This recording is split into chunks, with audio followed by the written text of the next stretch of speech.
오늘은 단풍나무를 시연해 보겠습니다.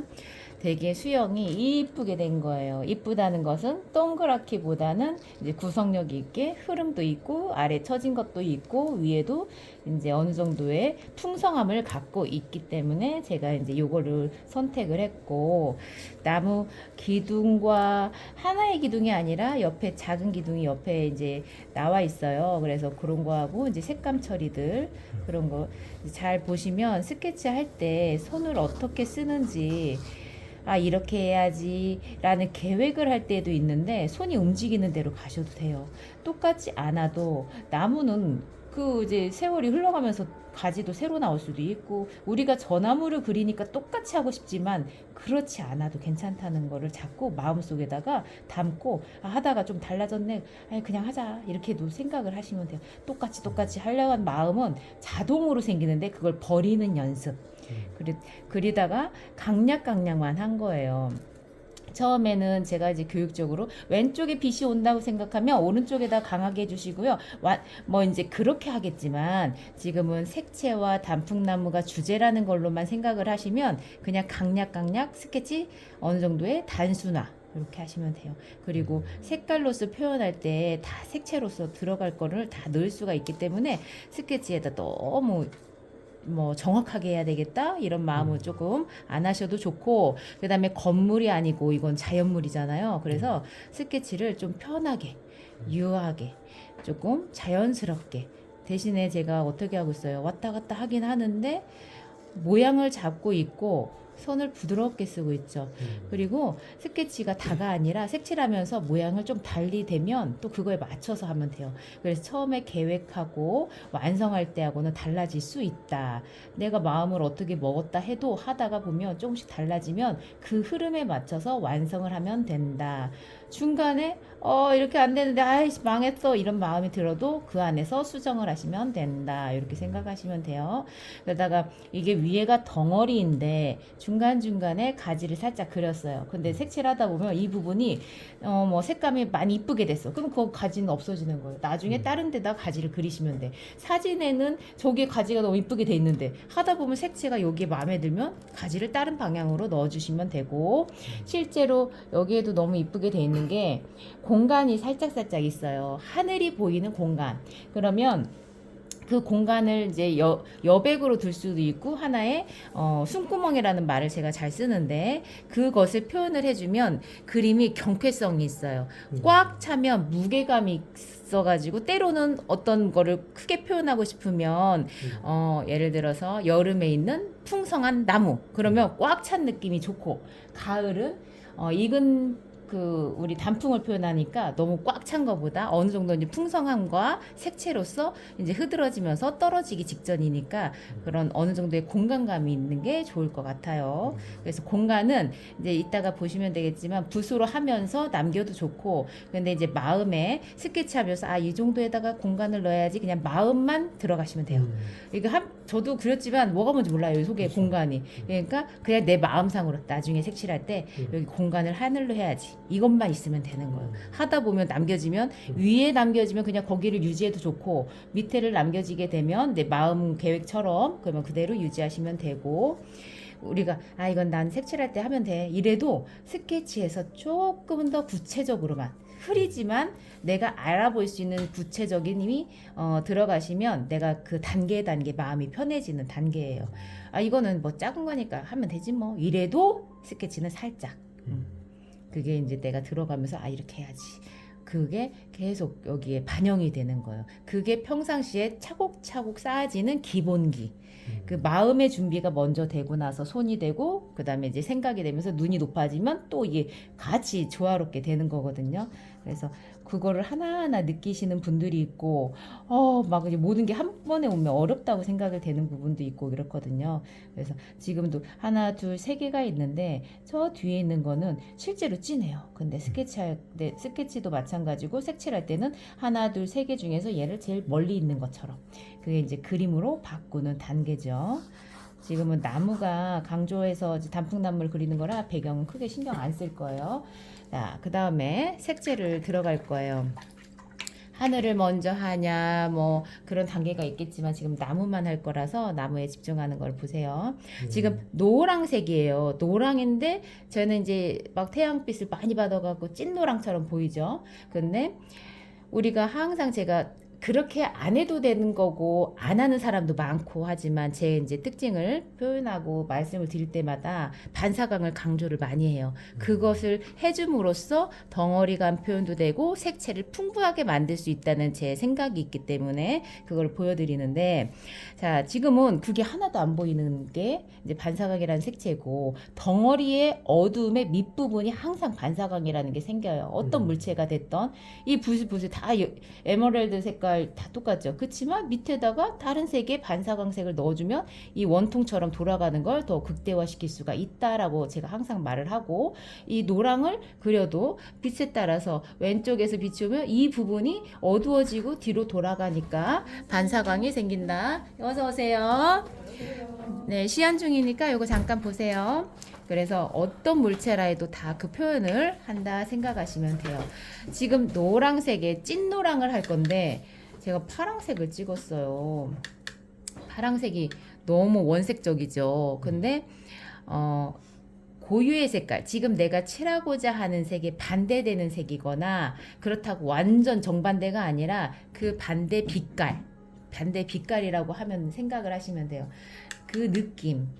뭐 무채색을 표현하는 뭐 회색 계열도 괜찮고, 지금 제가 이제 찍었던 푸른 계열도 괜찮아요. 지금 나무를 지금 채색을 하고 있는데 지금 붓으로 비볐죠.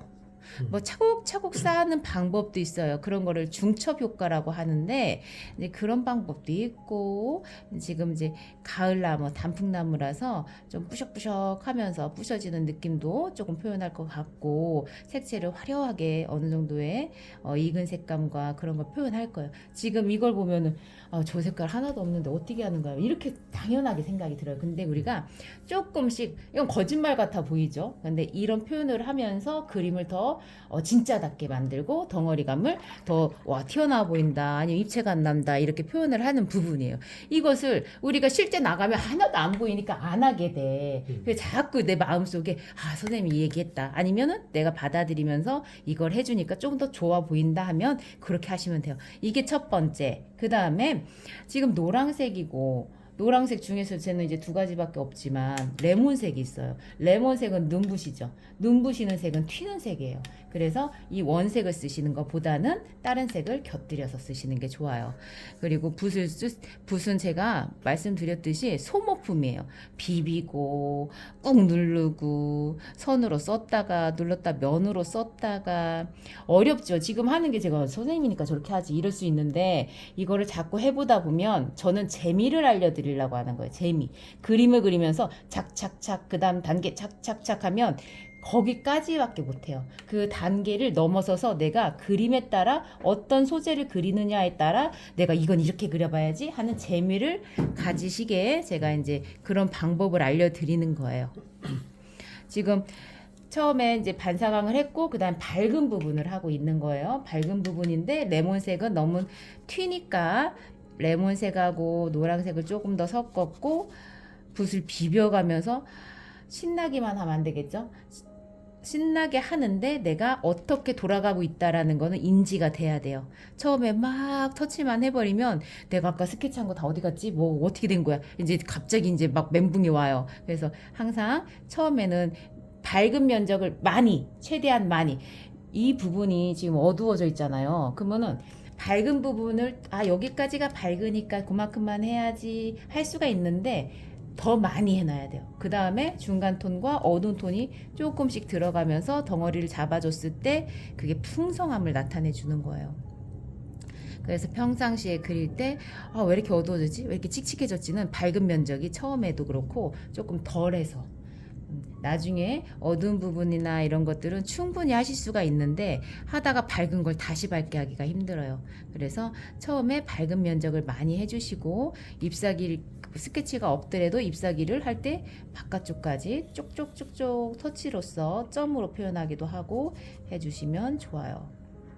지금 보세요. 지금 이제 반사광 했고 밝은 톤 했고 조금 진한 거 들어갔어요. 그러면은 아 이제 좀 진한 거 할까? 이렇게 들어가겠죠? 근데 이때 오히려 중간에 들어가는 가지 같은 걸 하셔도 돼요. 그 순서가 없다는 거예요.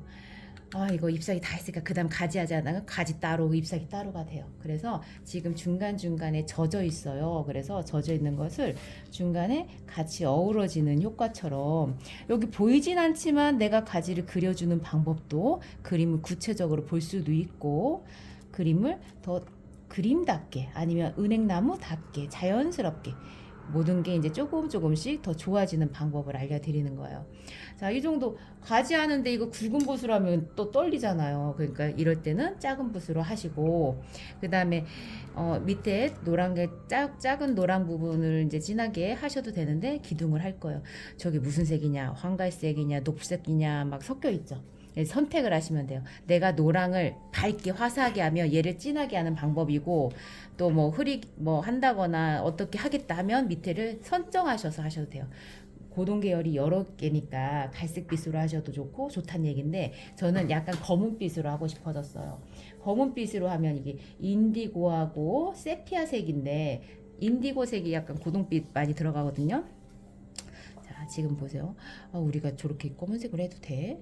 안 되는 게 어디 있어요, 그죠? 자꾸 우리가 나무는 고동색, 뭐는 파랑색 이런 색을 알고 있는 고유의 색이라 해도 조금씩 내가 하면서 바꿔보기. 그래야 재밌어요. 항상 그런 것도 없고 그래야 되는 것도 없어요. 지금 조금 진한 걸 가지고 물로 막 이렇게 퍼치고 있는 거거든요. 그 중간에 이렇게 갈색이 있으니까 이 상태에서 갈색을 중간에 넣으셔도 돼요. 여기서 선생님 반사광 안 했는데요? 그럼 좀 이따 하면 되죠. 지금 갈색으로 했어. 근데 아까 얘기한 것처럼 갈색과 다른 색이 어떤 것과 보면 이 색깔도 어울리겠네. 이걸 반사광이라고 해야지. 이제 이렇게 생각을 하셔도 되는 거지. 그림을 그리면서 자꾸 어렵게 생각하지 마시고 아까 했어야 되는데 이래도 중간에 들어가도 아무 지장 없어요. 자연스럽기만 하면 돼요. 중간에 선을 긋다가 면을 눌렀다가 이런 나무 색깔 보세요. 그죠? 우리가 알고 있는 나무라 해도 다양하게 쓰다 보니까 이런 게 때로는 센스 있게 뭐 세련된 색이다 할 수도 있는 거예요. 그리고 그리다 보면 많이 그리면 용기 있고 거기에 자신감이 생기고 그 다음에 거침없이 그리는 분놀림이 생겨요. 난 언제 돼? 하면 돼요. 하면 돼. 근데 그 하면 된다라는 게 말은 참 부담스럽긴 하지만 그 시간이 쌓이면 뭐 뭐든 못하겠습니까? 자, 그 다음에 얘가 좀 말려가는 과정이고 그 다음에 제가 지금 뭐가 달라졌을까요? 물감의 양. 물감이 처음에 할 때는 많이 쓰다가 물을 많이 쓰다가 그 다음에는 물감 양을 많이 덩어리를 위해서도 그렇고 색감을 조금 더 또렷하게 하는 거예요 지금. 그리고 붓을 누를 때 툭툭툭툭 하고 아까 비볐는데 그거는 얇게 칠했거든요. 지금은 어떻게 했어요? 동글동글하면서 너 물 좀 먹어, 색감 좀 먹어 눌러주는 거예요. 그러면 덩어리도 생기고 얘 종이에 흡수가 또 많이 되니까 그 자체에서 변화가 또 생기고 그리고 어디 덩어리가 이만큼 있으면 그 밑에 주변이 이렇게 좀 여기도 이 덩어리니까 이 주변 제가 이 설명을 안 하면 그냥 아무데나 찍나 보다 할 수도 있거든요. 그래서 그 부분 조금씩 그리고 이렇게 옆에 있는 거 꼭 따로 섞지 않아도 옆에 있는 것들을 활용하셔도 돼요. 팔레트 자체에서 있는 색상들을 많이 쓰면 그게 조화롭게 되는 색들이에요. 어차피 여기에 다 들어갔던 색들이니까 그 주변의 색들 썼던 색들을 같이 조화롭게 쓰자. 그래서 많이 그리다 보면 팔레트 면적을 많이 쓰지도 않아요. 물감에 짜여있는 그 위에서만 쓰기도 하니까. 자, 이 정도 했어요. 근데 아까 덩어리 했던 게 무채색으로 했던 게 좀 없어지는데 그럼 그럴 때 한 번 더 살려서 중간에다가 덩어리를 주기 위한 방법으로 밑에다가 한 번씩 더 넣는 것도 괜찮아요. 좀 더 진하게 한 거 밑에다가 아까 처음에 했던 거하고 어우러지게 중간 톤으로 맞춰서 지금 한 덩어리, 두 덩어리, 이 덩어리 이렇게 보이시죠? 네.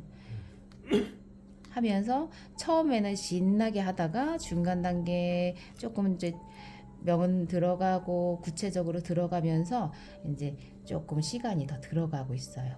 정돈하듯이 내가 모양을 만들어주고 어떤 물체를 그릴 때 그 모양에 맞춰서 이제 잡아줘야 되니까 지금 정도가 이쁘게 되고 있습니다. 그 다음에 노란색에서 좀 더 진하면 주황이 될 수도 있고 황갈색 쪽으로 갈 수도 있어요. 근데 이제 어둠에서도 우리가 지금 화사하게 한다고는 했는데 여기서도 색채가 조금 다양하면 그림이 이뻐져요. 우리가 그림을 밉게 그리고 싶진 않잖아요. 그리고 화사하게 그리는 걸 좋아하지 막 일부러 근데 옛날 건물을 그릴 때는 그거에 또 맞춰서 그리는 거고 지금은 가을 단풍을 노랗게 화사하게 이쁘게 그리고 싶은 마음이니까 잘 모양을 봐가면서 하고 있습니다. 그리고 점점 보면 큰 덩어리에서 잘게 쪼개지고 있어요. 자, 이 정도에서 아까 가지 했던 거에 아까는 살짝 밝은 톤에서 가지를 넣었기 때문에 얇아요. 근데 지금은 중간 톤이랑 어두운 톤을 했으니까 그 중간 정도의 굵기를 해주겠습니다. 선을 쓸 때 어때요? 조금 탁탁탁 하죠. 그거는 부드럽게 하지 말자. 나뭇가지는 부드럽진 않아요. 거의 대부분이 딱딱하죠. 보기에는 동글동글한 나무도 있겠지만 대부분이 거칠고 만지면 딱딱하고 배롱나무 제가 얘를 가끔 드는데 배롱나무를 만질만질 하거든요. 그래도 딱딱한 물체예요. 그래서 나무를 그릴 때 가지를 그릴 때도 마찬가지고 조금 힘있게 손을 슉슉슉 그리면 그런 나무도 모양은 있는데 딱딱한 느낌이 안 나죠. 그래서 선을 중간중간에 끊어가면서 우리가 선 연습해야지 하고 선을 따로 연습하지 말고 그냥 그림을 그릴 때 어떤 풍경을 그리거나 어떤 모양을 그릴 때마다 그거에 맞춰서 그냥 연습하시면 돼요. 선 연습 따로 해도 나중에 그릴 때는 이제 같이 덤브러져서 어울려졌을 때가 더 연습이 되더라고요. 제가 이제 여러 번 많이 사람들하고 해보면 그래서 따로따로 연습보다 그냥 그림 자체를 그리면서 같이 병행하시는 게 좋을 것 같다 생각이 들어요. 자, 이러면서 지금 어디다가 점 찍는 거야? 이렇게 생각할 수 있는데 내가 두세 단계를 같이 겹쳐진 부분 지금 이렇게 겹쳐져 있죠? 이렇게 겹쳐져 있죠? 그런 부분에다가 해줘야지 힘이 되는 거예요. 가운데 쿡 찍으면 점이 돼버리는 거예요. 이럴 때는 이유가 있는 점 여기는 왜 찍은 거야? 이렇게 되는 거죠. 그러면 이제 덩어리를 만들어주고 있는 거고 여기 왔다 갔다 하면서 붓에 막 뭐가 묻었나 모를 정도로 해도 괜찮아요. 그러면서 강한 것도 써보고 우리가 저렇게 진하겠다가 닦아내고 될 것 같은데요. 이렇게 될 정도의 색감을 써보셔야 돼요. 그래야지 그 다음 단계로 넘어갈 수가 있어요. 우리가 큰 걸 하나 겪으면 세세한 거는 막 별일 아닌 것처럼 느끼잖아 우리가 살면서. 그것처럼 진한 것도 한번 콱 해보기도 하고 느껴보고 말랐는데 생각보다 좀 흐려지는데 이걸 느낀다거나 저 정도가 괜찮구나 느끼면 다음부터는 그게 적용이 되니까 그렇게 하시면 되고요. 중간중간에 가지가 없으면 하고 싶은 데다가 하고 우리가 그리고 그 다음에 할 때 보면 제가 튀기기도 잘하잖아요. 이것도 나무 이제 거친 느낌 표현하는 것들이고 튀기기 잘할 때 요럴 때 어느 정도 하고 나서 깨지는 부분을 이걸 다 하면 또 심란해지거든요. 그래서 앞부분이나 튀어나온 부분 요런 데만 조금씩만 해줘도 그림을 더 화사하게 만들 수가 있어요. 아이고. 자, 그리고 땅 한 번만 해볼게요. 땅하고 여기 조금 더 세부면서 할 건데 지금 잔디처럼 되어져 있는 부분이에요. 땅은 풀이 많이 있긴 하지만 지금 땅이 자잘자잘한 잎사귀들 꽃도 있고 그래요. 근데 색상을 지금 보여드릴 건데 녹색깔하고 지금 노랑하고 섞여 있고 지금 이거는 붓이 물을 많이 했기 때문에 물감이 위에서 노는 방법. 물이 고여 있잖아요. 이거는 물이 많아서 얘네들이 퍼지면 좀 내가 계획지 않은 대로 퍼질 수가 있다는 거. 물이 고여 있을 때의 효과. 지금 이렇게 한 거는 제 보이는 것보다 좀 퍼지고 은은하게 하려고 한 거고 요 밑에는 조금 진하게 할 거예요. 그래서 물 다루는 것을 일부러 흐리게 할 건지 번짐을 주되게 할 건지 그런 거를 좀 보시면 되거든요. 자, 그 다음에 여기 은행잎을 할 거예요. 지금 아까 한 것처럼 이제 물감을 조금 되직하게 했고, 이럴 때는 얘는 흡수가 되는 방법. 얘는 물 위에서 놀지 않아요. 그냥 즉각 흡수되는 방법이에요. 근데 은행잎인지 뭔지 모르겠거든요. 그러면 이럴 때 위에다가 쿡쿡쿡쿡 좀 떨어진 것처럼 점 찍으시면 돼요. 얘 위에다 하면 얘는 그냥 팍 퍼져버리거든요. 물이 많으니까. 얘는 밑에다가 밀착되면서 비볐기 때문에 그 위에서 물감이 머물러 있어요. 이거는 경험치예요. 경험치. 그리고 위에서 얘가 내려오면서 번짐이 이뻐질 거고, 지금 이렇게 선이 나워져 있고 면들이 나눠져 있을 때 저거에 너무 이렇게 연연하지 말고 저걸 어떻게 표현해 볼까, 내가 바꿔볼까, 이런 마음이 있으면 또 언젠간 하는데, 그 마음이 먼저 조금 되어 있으면 뭐 다른 분들보다 먼저 되겠죠. 그만큼 경험은 많아지는 거고. 자, 지금 색이 없어도 이게 물 가지고 노는 거예요. 그리고 우리가 그림을 많이 하면 당연히 잘한다고는 했지만 이 붓을 가지고 다뤄보는 능력을 터득해 보는 거죠. 이렇게 하는 겁니다. 하나 알려주면 두세 개를 더 해볼 수가 있는 게 많이 있는 거예요. 내 그림 위에서 붓이 많이 있고 해보는 방법들. 지금 얘를 하는 동안에 위에가 좀 말랐어요. 그래서 마른 상태에서 조금씩 더 세부 묘사를 조금 더 하려고 했어요. 자, 밝은 건 최대한 유지. 저기는 좀 자잘자잘한 게 많은데 여기 더 해야 되는 거야? 하면은 이제 너무 단계가 많이 들어가면 무거워질 수도 있고 화사하지가 않을 수가 있으니까 적절하게 내가 여기까지만 하자. 그러면 맑음을 배우는 거예요. 여기서 깊이감 있게 해야지 하면 막 더 많이 들어가도 되는데, 우선 맑음이 되시면 그 다음에 어둡게 하거나 세부 묘사하거나 이런 것도 될 수가 있으니까 내가 조금 더 손을 대고 싶은데 그만해야지. 이 마음도 한 번씩 해보시고. 자, 지금 어두운 거 조금 했죠. 그 다음에 밝은 부분에서 조금 아쉽다 이러면 위에다가 한 번씩 내가 조금 부족한 데다가 채워주고, 여기 조금 더 넣을까 하면 이제 이런 데다 추가해서 넣고, 이쁨을 좀 더 이쁘게 조금 더 액세서리처럼 더 꾸며주기. 너 너무 잘했으니까 한 번 더 이쁘게 해줄게, 이런 마음처럼 이렇게 이제 추가적으로 더 하셔도 돼요. 아까 했는데 여긴 안 해야 된다 또 생각이 들어요. 왜냐면 더 덧된다는 게 겁날 수 있으니까. 근데 그걸 유지를 하면서 조금씩 모양새를 잡아주고 전체적으로 봐가면서 이 균형을 봐가면서 이렇게 하시면 돼요. 그리고 이제 어두운 톤으로 했는데 제가 진하게 할 거예요 했는데, 지금 이 톤도 이 전체 분위기에 어울려 가지고 여기는 여기까지 마무리를 하겠습니다. 네.